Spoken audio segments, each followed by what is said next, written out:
then a diamond.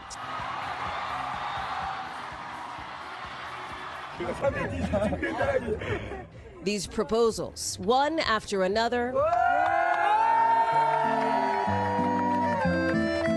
promises to go the distance together. And as these games come to a close, no matter what path these Olympic athletes take, they'll always have Paris. And if you too fell in love with the Olympics, you can watch the closing ceremony and more on this final night here on NBC and on Peacock at 7 o'clock Eastern. That's NBC Nightly News for this Sunday. I'm Hallie Jackson. For all of us here at NBC, thanks for watching and good night.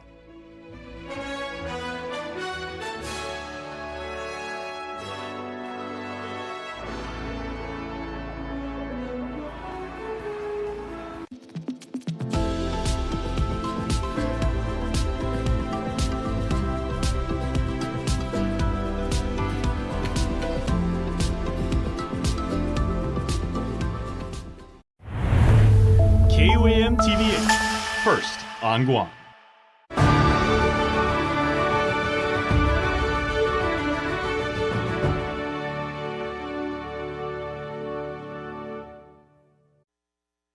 KUAM News headlines are presented by Calvo's Insurance, protecting Micronesia for 85 years. Matson and the Adahi Itano program. Apply at matson.com.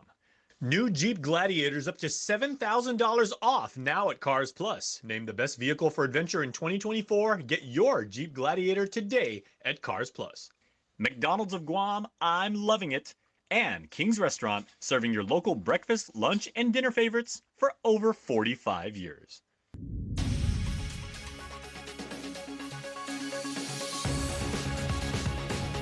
Ahead on KUAM News Primetime. 6 people are in the hospital after an alleged drunk driver crashed into the Guam Auto Spot showroom in Hagåtña over the weekend. I'm Mitsuki Hirayama with the report coming up.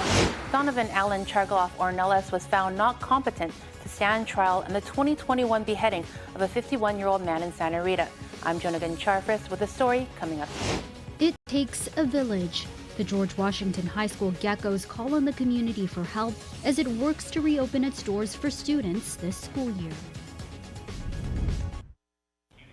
Hafa day and good evening. Welcome to KUAM News Primetime. I'm Destiny Cruz. Thanks so much for starting your week off with us. One decision to get behind the wheel under the influence forever changing the lives of many. That's how a Guam Auto Spot executive describes the tragic incident at their East Hagåtña showroom Saturday that injured 6 customers, to include a husband and wife she says is still fighting for their lives in the hospital. Mitsuki Hirayama has more. Today, the broken glass walls at Guam Auto Spot in Hagåtña are boarded up, but all those impacted by a tragic crash over the weekend are left picking up the pieces. One crazy decision can affect not just your life, but everybody's life, or a lot of people's lives. And we need to pray for everybody that was involved. Guam Auto Spot Senior Vice President Doña Muña Kinata tells KUAM a husband and wife are still fighting for their lives after a red Honda CR-V drove into the showroom Saturday afternoon, injuring 6 customers. My twin sister and I, we were at Naval Hospital with the female victim, and we understand that her husband is at GMH. For now. Her husband is still waiting for surgery, and I understand that he should be undergoing surgery tomorrow. She says the wife was supposed to leave with the keys to a brand new car that day, a surprise from her husband, until one man's decision to get behind the wheel under the influence. No words can express how saddened we are about this whole incident. Police arresting 21-year-old Bittinson Samina at the scene, who employees detained after he allegedly tried to reverse and take off. Samina, a Triple J employee who was off duty at the time, allegedly stole the vehicle from Triple J. Court documents state witnesses described seeing the car speeding before making a sharp turn into the showroom and the moment of impact. I think all of us are still in shock, and the only thing that I can ask the community for is we need a lot of prayers. Kanata says employees are undergoing grief counseling with Guam behavioral health professionals.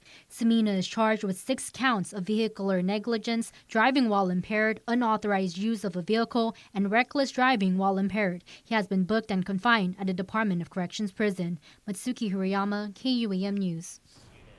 Believing he is one of God's chosen ones who has spiritual gifts, the man accused of beheading 51-year-old Andrew Ray Castro in January 2021 was declared unfit to stand trial. Jonagan Charfaris has more.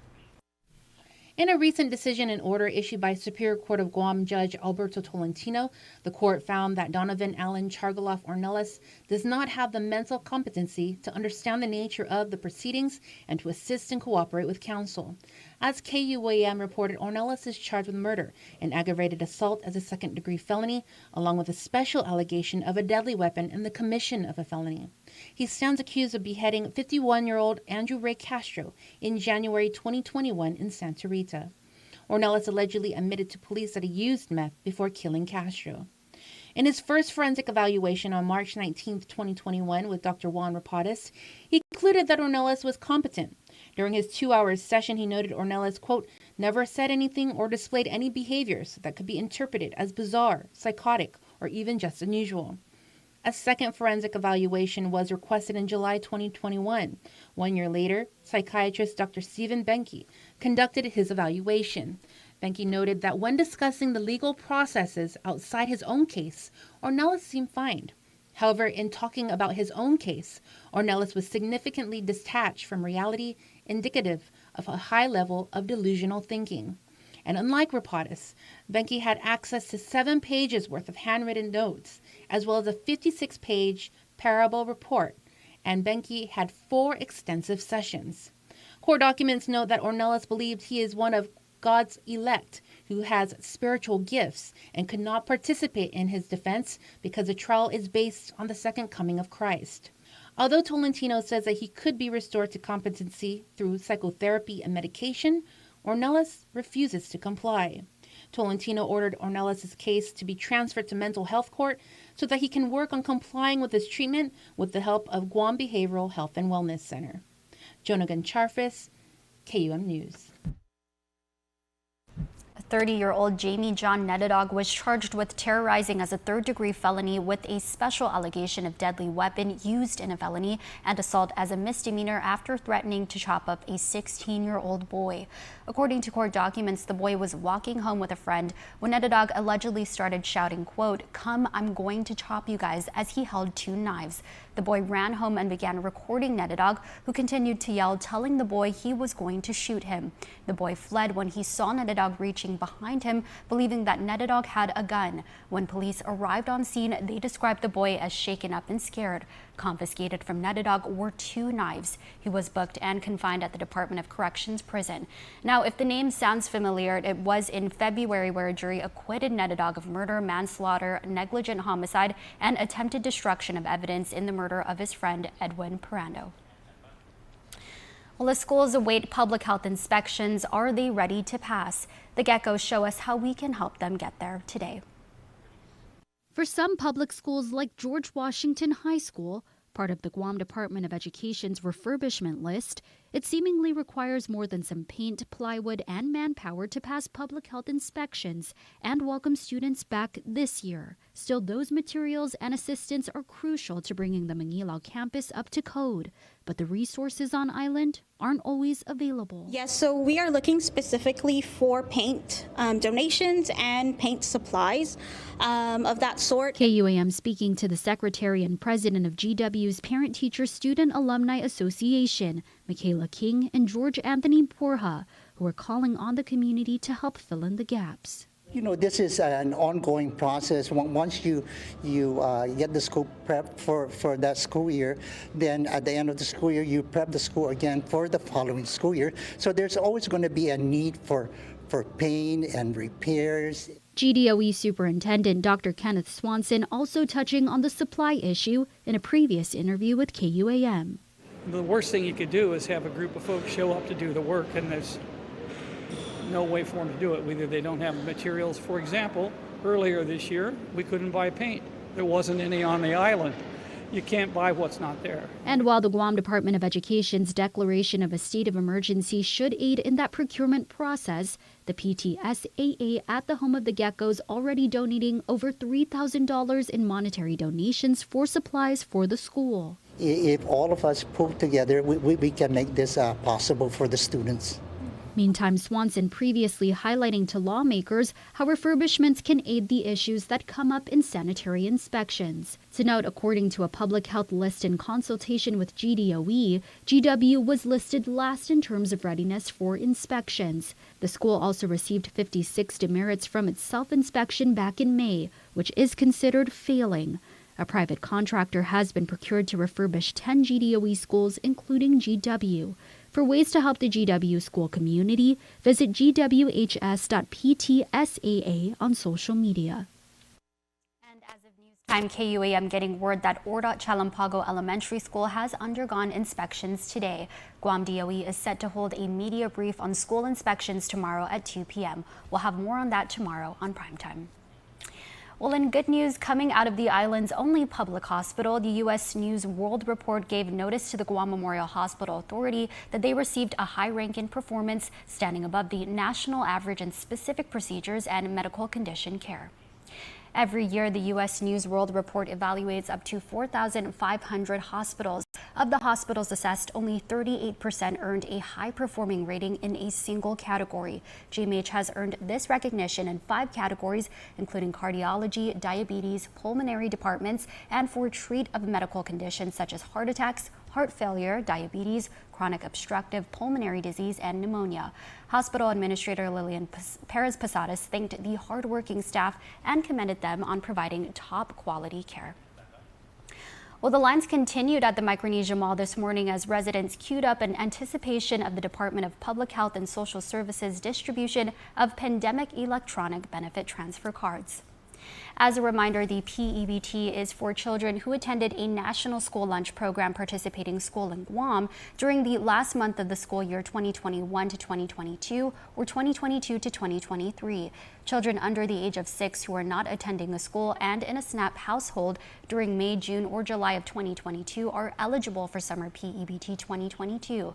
KUAM speaking to one resident who was hoping to beat the crowds today. We saw how long it was the last time. It went like all the way out there, so we were just trying to beat that. I'm not trying to be here all day with my kid. Distribution continues now until August 18 on the second floor of the Micronesia Mall. P-EBT benefits will be ready for use on August 19 at 7:30 p.m. For details on eligibility and the full distribution schedule, visit KUAM.com. We'll be right back.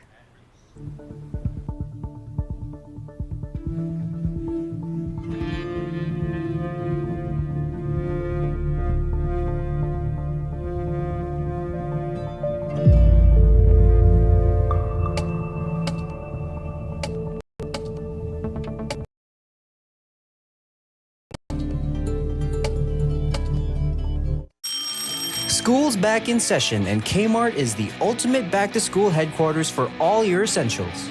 Stock up on everything you need to ace your classes. From backpacks to crayons, Kmart's got it all in one place. Snack time just got better. Choose from a fantastic selection of snacks and drinks to keep you fueled and focused throughout the day. Get an A+ in style with the newest fashion trends for everyone in the family. Heading to college? Kmart's got the essentials to deck out your dorm in style. Move to the head of the class with Kmart, the one smart shop for unbeatable deals on everything you need to kick off an amazing school year. Kmart, your 24-hour superstore. Your campus, your style, your way.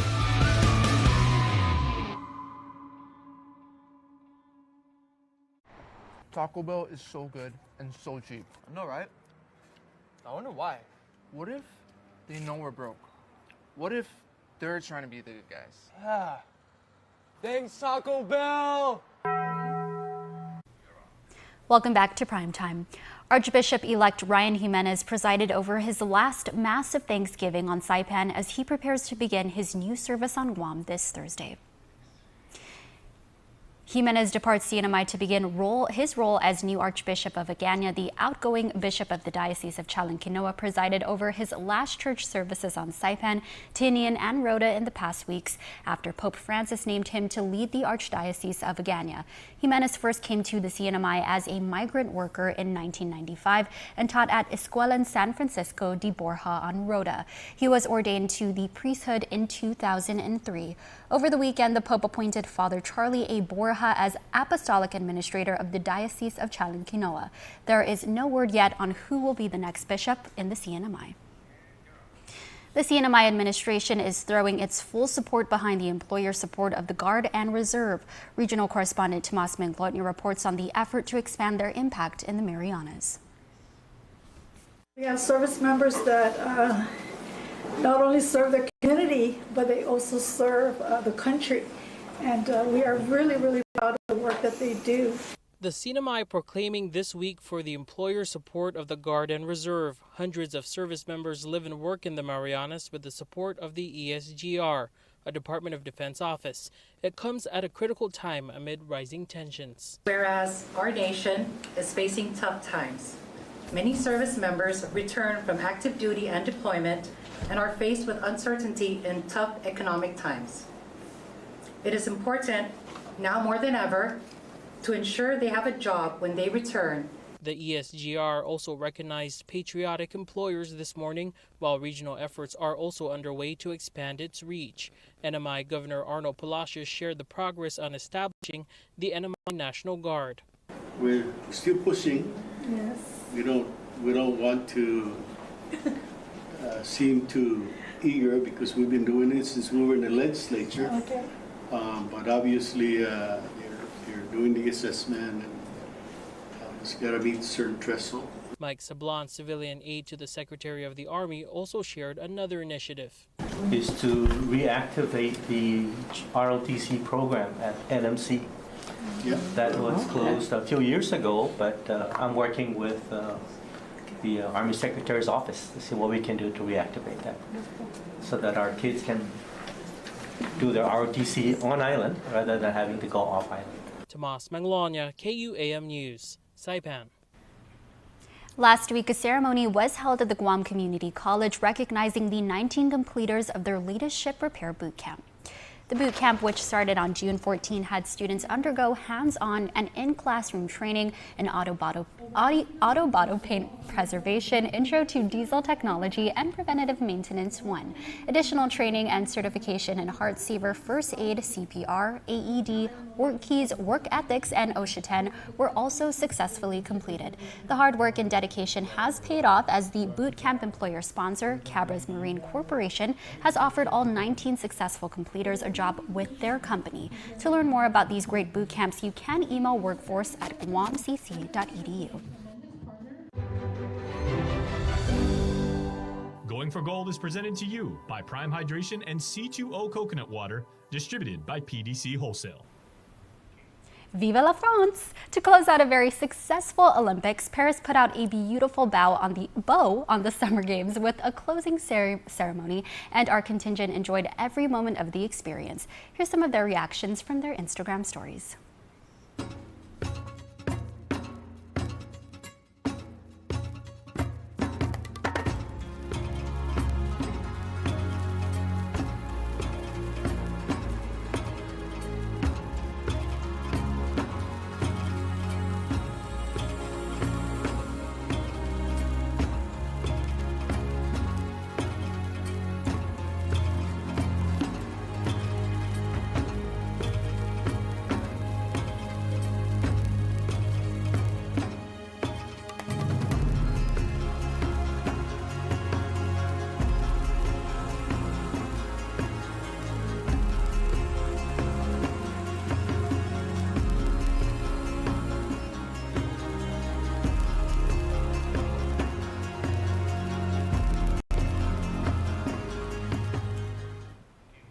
A visiting scholar from Wisconsin has a distinct connection to Guam, with his family having fled Vietnam 50 years ago. He's sharing his story, and he's putting out a call to others who might have resources to help broaden the awareness about others who participated in Operation New Life. This is your story, the story of your family. You've got some pictures. Would you mind sharing those with us? Sure, Because I'd be happy to. And as you said, you were an infant at the time, and you were probably too young to remember this and everything. But how does it feel to actually to look at these moments in time captured, and then to be able to to look back? It's surreal. It's surreal to be here. It's really a privilege to be able to come back to our first point of our first destination, leaving Vietnam. And when you say Operation New Life, yes, it was an operation that was instrumental in helping people to leave chaos and start over, essentially. But the operation set us up for our new foundation, for our adopted homeland. So getting out of Vietnam, but going into the unknown, essentially, but getting to that life because of all the efforts, not just of the folks involved with the operation, but all of the people along the way. And this includes many local Guamanians that helped to run the operation, that volunteered at the camps. Mm-hmm. So for us, this is a matter of being here to also express our gratitude. Mm-hmm. So this is an image that my father took, actually. So this is my mother and me, probably April 29th, April 30th, right off the coast of Vietnam. We're already on one of the ships. He had his camera bag with him when we evacuated. So he was able to snap photos along the way of our journey. And it's so interesting, if I may, Doc, because your mother is looking off into the distance, saying, like as you said, we're getting away from from the chaos, from that. I'm doing this for my family. You're but a baby, and you're just kind of like looking out at the water. I'm oblivious to whatever's happening. Yeah, it's an amazing image. I know from speaking with my parents and hearing their stories that some of the feelings and the emotions and thoughts that were going through them as this was transpiring.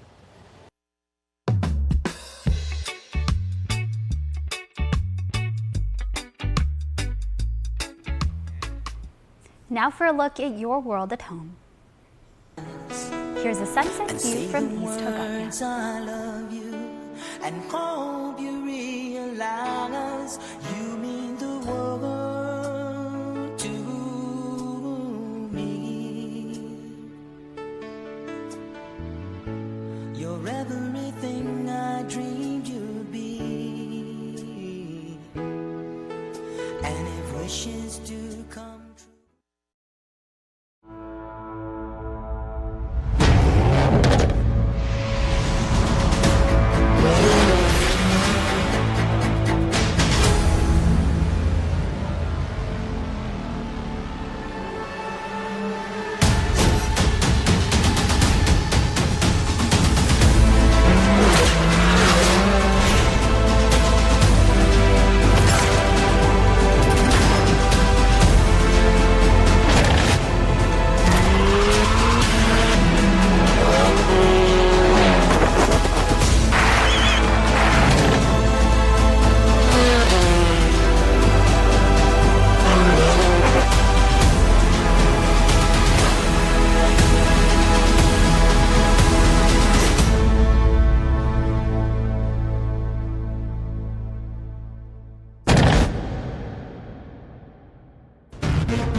This burger looked at one slice of melted cheese and said, more cheese. It looked at pickles and said, also onions. It wanted to be more than hot. It wanted to be juicy. This is the Quarter Pounder with cheese. If you thought one napkin for the Quarter Pounder with cheese was enough, it's not enough.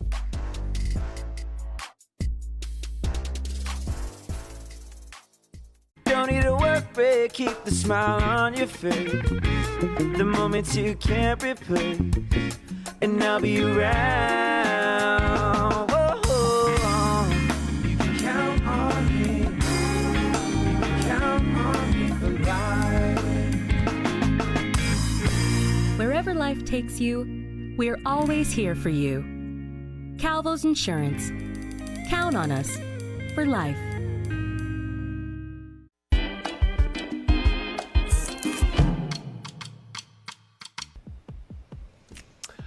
All right, everybody, there is world-class talent coming to the island. Tanel will be performing here, so make sure to get your tickets. Check it out.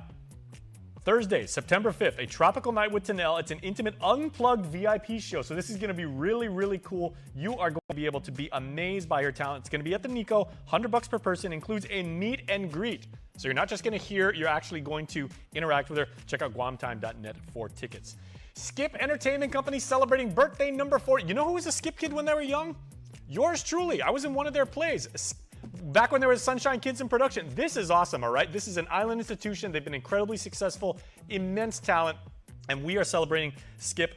They are having a gala on August 25th at the Dusitani featuring Skip, Skip alumni, Skip Heather Makalani, and the Masahi Action Machine from Nagoya. This is absolutely amazing. She's currently performing on Moulin Rouge on Broadway, and she is super, super stoked to come back to the island. I am really, really excited because Skip for 40 years has been an amazing organization.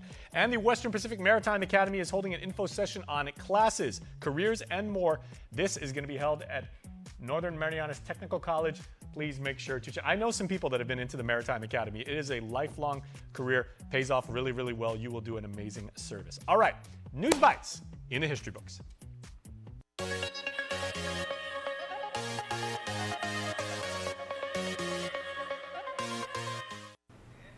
Now time for your birthday wishes. Here's your Cold Stone Creamery Birthday Club shoutout submitted on KUAM.com. Happy birthday going out to Jayani Meno. Happy birthday to you, Ani. We hope you have a great day and your family is saying we send her all of our love. And happy birthday number 2 to Mr. Talon Onadera. 4, 3, 2, 1, dance mode. Ma and Da are giving you all of their love and wishing you the very best birthday. And that's your primetime show. Thanks for watching. I'm Destiny Cruz. Have a safe evening and stay beautiful.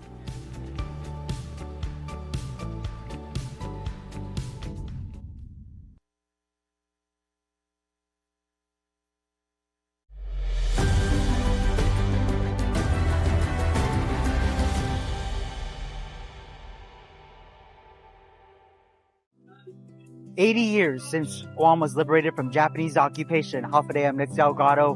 Welcome to a KUAM News special, My Liberation Hero. Tonight, we recap some of the stories that we told you throughout the month of July as we celebrated Guam's 80th Liberation Day.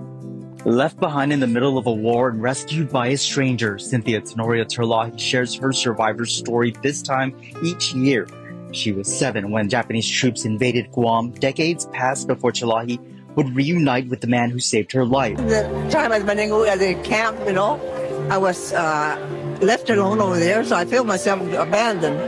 And then people were running different directions, going to, because of the bombing and everything. The Japanese coming after us. And then, finally somebody was passing by, and then he heard a child crying.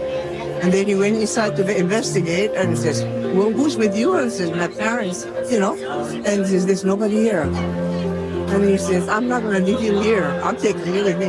We walk, in the jungle area, I think for about 2 days, and then we end up in Agat. So he handed me over to the military, dispensary over there. And that was the last time I saw him until 35 years after my marriage when I saw him. I found out who he really was. And, you know, that's when my husband didn't believe me of my story. And then when he started telling his story, you know, he says, oh my God. And then, you know, when he was, you know, telling his story there too, you know, my husband was just shaking behind me, and everything, you know. He said, I can't believe it, you know. And without him, you know, without him, I won't be here today. What do you want to share with, you know, all your fellow war survivors here today? Do you want to say anything to them? Well, I just want to tell them, you know, don't forget, you know, don't worry about your age, you know. It's just numbers. And here I am going on 90 already, you know. Yeah, go for it, you know. I just got back right here, go kart over there in Saipan. Yeah. Oh, yeah, so I'm a badass mom.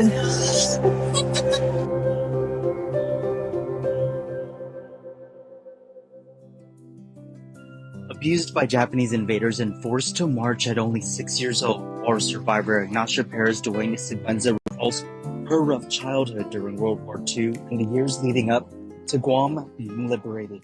I was just only 6 years old when the war came, 1941.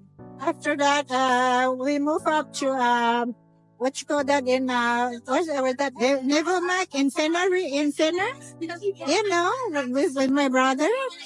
Then after that, we had to move up to Tumnyangun. It's so difficult, you know.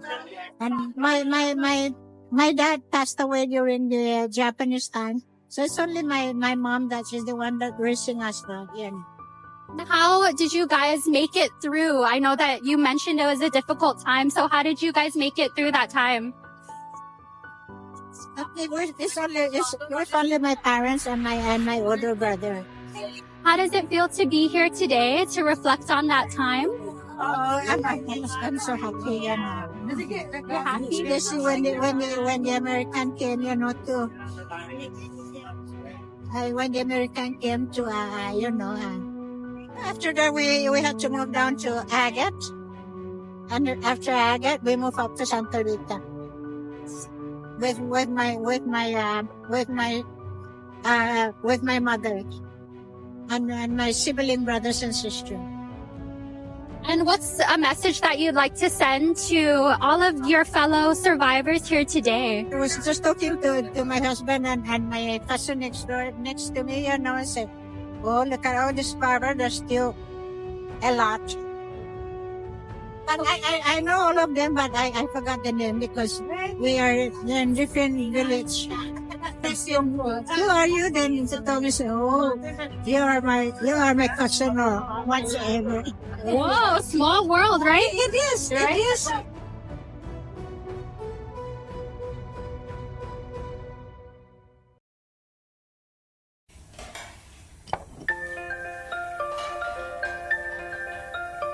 Honey, do you want some milk? Do you ever wonder how your favorite products make their way into your local stores? Most arrive on state-of-the-art Matson vessels that transport containers of food, household items, equipment, and supplies into the islands every week. Because we know that you depend on us, we work closely with our partners to ensure that our shipments arrive on time, all the time, so you can find your favorite products when you need them. We transport the region's most precious cargo that supports successful businesses and promotes a better quality of life for our families. Matson is proud to have been the hometown shipping carrier for Guam, the CNMI, and Micronesia for the past 25 years, and you can count on us to be here for generations to come.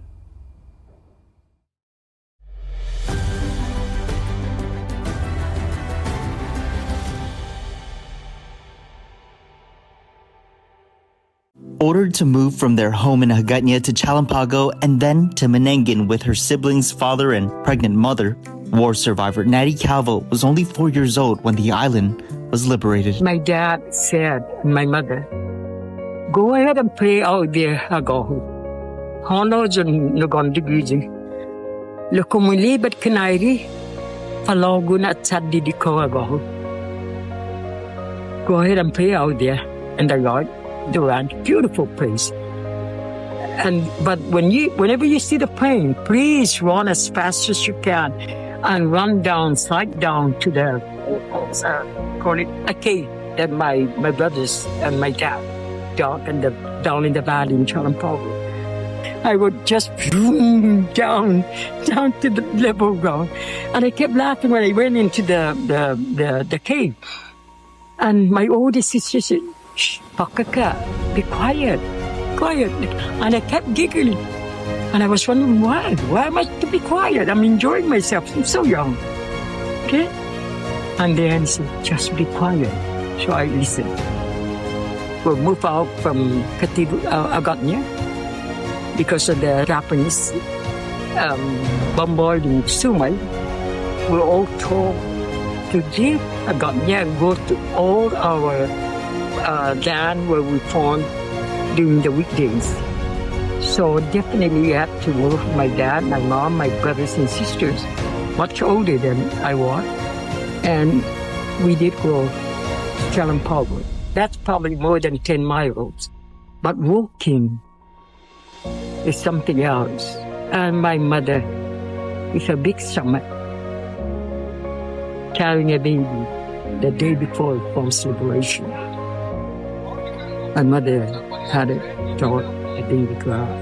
So, thank God that this year my sister will be coming to celebrate with me, my nieces and nephews, my brothers who are living, her 80th year birthday.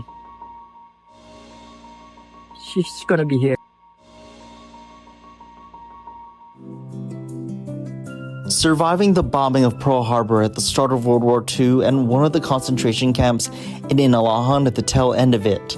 We continue our KUAM News special, My Liberation Hero, with Bill and Mary Paulino, who honor their late parents' history. KUAM's Destiny Cruz shares the story of her papa and grandma. For our war survivors who have since passed on, they never truly leave us. Their stories and experiences are kept alive in the living and breathing proof of their survival, their children. My papa, Bill Paulino, is the son of Tun Juan and Rosa Paulino, who alongside his siblings and many more Chamorro people in Inalahan and on the island, endured unthinkable atrocities during the Japanese occupation of Guam. He was born several years after the war into a different village than they knew. What happened was that they divided Inalahan in 4 different groups, 4 concentration camps. My parents were sent to Pajestes, and in that area there was only one smoke cave, and the only ones who were allowed to be in that smoke cave were the babies. Other than that, they would sleep, under the rain or whatever it is that came their way during that time. It was really horrible. He recalls his mother sharing a profound moment when she clung to her faith during what was supposed to be a death sentence. Japanese soldiers came, about 10 of them, and they went to Pajestes, and they intended actually to march them to Manengun to be all killed, as well as the other concentration camps here in Inalahan. That's what they intended. So in the middle of the night, they woke up everybody and they made everybody just stand right there in line. And so my mother took out her Holy Rosary. Despite threats from the soldiers, everyone at the camp also joining in on that prayer. And this soldier had a gun, and he told everybody after the Holy Rosary was over to start running. And nobody wanted to move.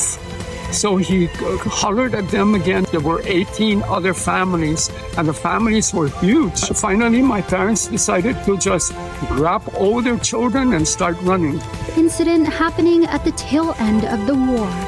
Meanwhile, my grandmother Mary Paulino's Liberation Hero story stems from the start of it.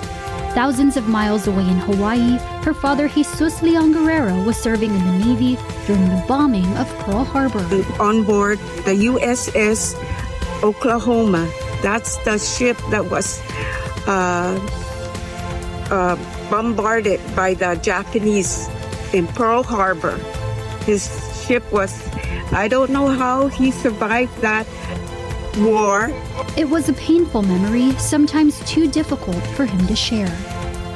A lot of military men were killed because they either drowned in the ship or they couldn't escape.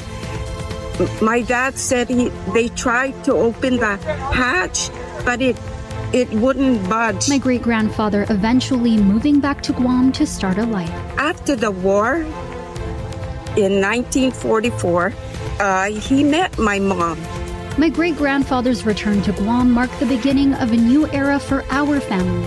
An era built on resilience, strength, and the unbreakable spirit of our ancestors. Our family story, like that of many Chamorro families, is one of survival against all odds, a testament to the unbreakable will of our people. For those who endured the war, the memories may be too painful to recall in full, but the lessons and the legacy they left behind will never be forgotten. We honor them by remembering their sacrifices, by sharing their stories, and by living our lives with the same courage and determination that defined theirs.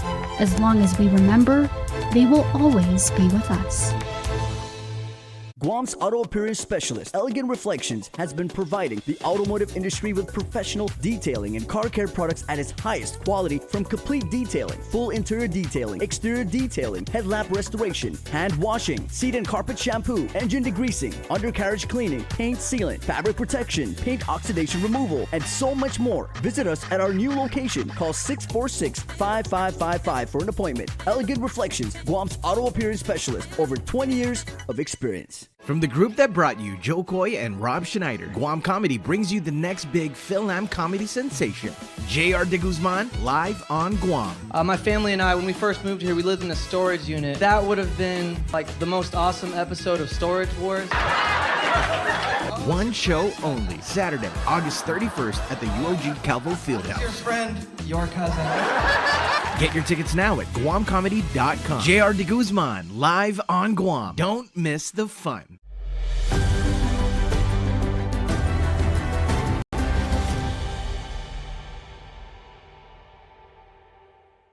Surviving the war in Guam, my late grandparents Maria Fujikawa Delgado and Francisco Delgado are my liberation heroes. Here is the war. It started in 1941, December 8, 1941. This is the story of my liberation hero. Her name, Maria Fujikawa Delgado. She's my grandma, who shared her story with me 7 years ago in July 2017. I just go crazy because the Japanese airplane was flying around us. Then someone is saying that they bombed Sumay Bay already, where all the militaries. The Japanese occupation of Guam. Grandma and the family were forced to hide. We have to run and hide in a farther place, not in Hagania. The Fujikawas ended up in Hagania as the war intensified. So we stayed there until they decided that the war will be more worse for them because they have to fight now at that time, and the Americans are coming to what you call that, to help you. Mm-hmm. So that's the time that we started to be moved out to Maningo. An uncertain time for Grandma, with the family name also being Japanese. It's just that I'm always scared too because I'm so young and I don't know what am I going to happen to me with the Japanese. But we were well protected by the Japanese because we are half caste Japanese and our father is pure Fujikawa. Yes, yeah. So the respect.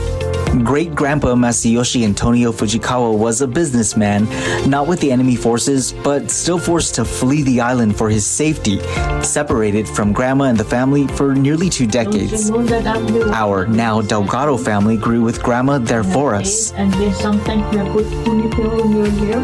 Yeah. A happy moment. Opposite from the heartache my family experienced on April 16th, 2024. We sent Grandma up with her angel wings to join my other liberation hero, the Delgado brothers' very own Francisco Delgado. We ended up at the camp. That was the story that you always mention about it. Grandpa, who passed in 2015, shared his story with my sister Nicole. We were forced to go down to the plaza where the plaza is, the plaza is from. They registered us, and they put a band on our arm, and that band has to be there all the time. White band. Inmanangan marked a prisoner of war in his own homeland. For several months we stayed there. I see a lot of dead Japanese in the water right down in the river. One on top of the mango tree hanging his head down. It's these stories, now 80 years old, that keeps us connected to our past. And Guam, now ready to honor and celebrate the greatest generation. And for me, the greatest grandparents, my liberation heroes.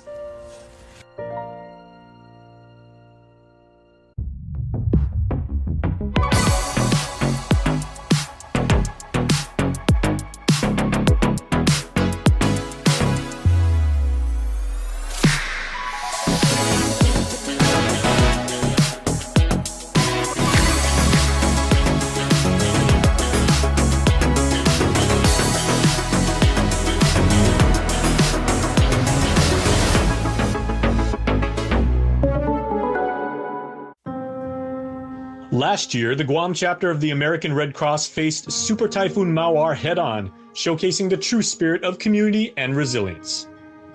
In the aftermath of the storm, the Red Cross proudly stepped up, providing shelter, services, and support to those in need. Our mission continues with day-to-day efforts to educate, prepare, and respond to disasters of all sizes. In the past year alone, we've made a significant impact thanks to the dedication of our volunteers and supporters. Even when faced with challenges, we never back down. Our response to Mawar exemplifies our commitment to serving the community, no matter the cost or distance. The strength of Guam lies in our people, and together with the Red Cross, we raised $1.7 million to support recovery efforts. Help us continue to make a difference and show that together we can overcome any adversity and build a stronger, more resilient community. The American Red Cross, compassionate, creative, collaborative, credible, and committed, always there in times of need.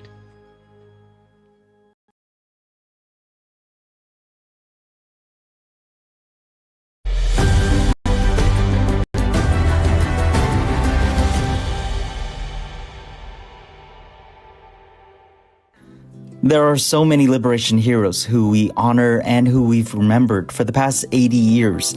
The community celebrating this major milestone for the island on July 21st, 2024 during the parade in the capital of Agatna. Time that goes beyond the floats, performances, and food shared along the route. It's a moment for Guamanians and others to be grateful for the sacrifices made and the freedoms we each get to enjoy today. Among the many returning for the 80th Liberation Day was Lydia Leon Guerrero Smith, my Auntie Rosie, and my liberation hero. What do I recall? Oh, a lot of stuff. I recall the first day the planes flew over the island, and that was December the 8th, 1941. And we were in Padu. If anybody knows Padu, it's not too far to Agana. The sirens blew, the siren keeps going on, come on and off, and we were startled. Me and Mama were getting ready to, we were preparing to take our great-grandmother up to Maga, where you know where Maga is at. It's up in Manila where the family lives. So when the siren starts blowing, everybody was like, what is going on here?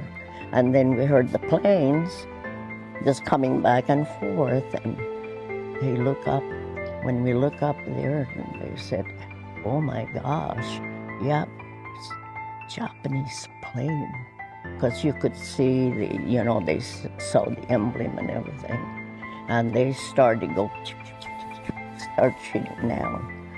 Well, we had to run and hide in between all the bamboo groves. So our attempt that day was to go down the well to go do laundry for great-grandmother, because we were going to take her up from Padu to Manila, Maga. So that ended that trip of going down to the well to do the laundry, and we all ran back to the house where great-grandmother was.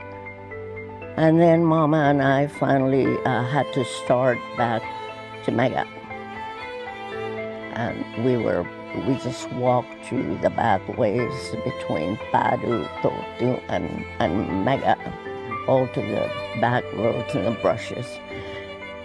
So Mama and I just started walking around, and then here we heard the airplanes again, and him going around. Mama will grab me and lay right on top of me. We hit the ground, you know, and we ran and ran and ran. Whenever it sounds clear, Mama will pick me up, drag me around, and just start running and running to the brushes.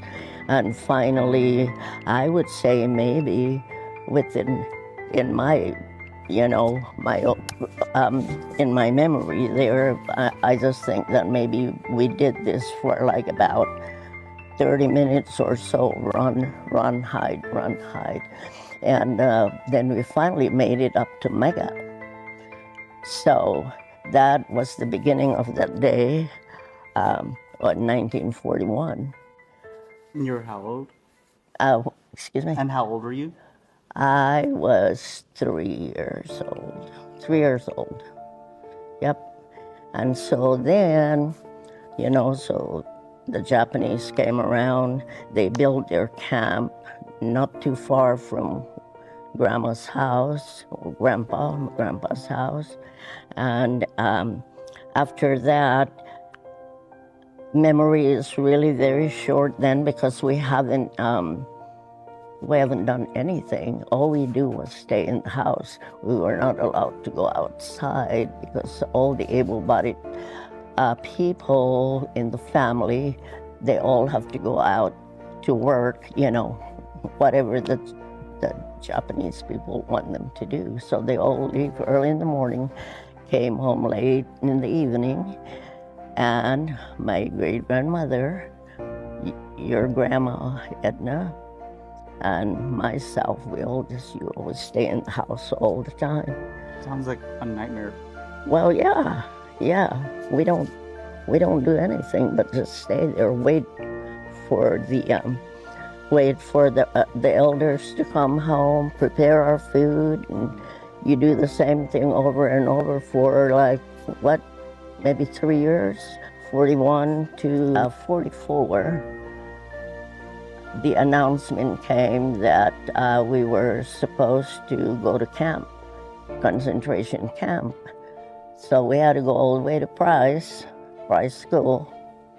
Family members gathered there, and you know, that's where we assembled. So from Mega to Price, and then we started our march to Manyangan that evening. So I was just like 5 years old at the time.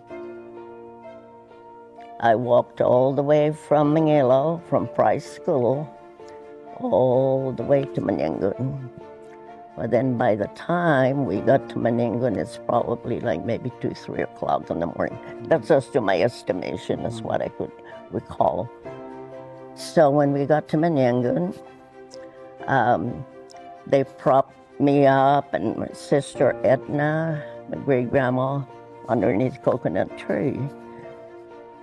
And they took all the able family members to go gather material to make a shelter. And that morning, I believe it was 2 o'clock, 3 o'clock in the morning, when we got to Manyangan, I became ill. Right away, I went into convulsion. And from that time on, my memory, I cannot remember days or, you know, days, hours, stuff like that. And I became, I was really very ill because I could not even, I was like paralyzed. I could not move my body. The only thing that I could move in my body was my head, left to right. And I was that way until 1944 when liberation came. We were transferred from Manyangun to another camp. I don't know what the camp was called, but it is someplace behind Sonia.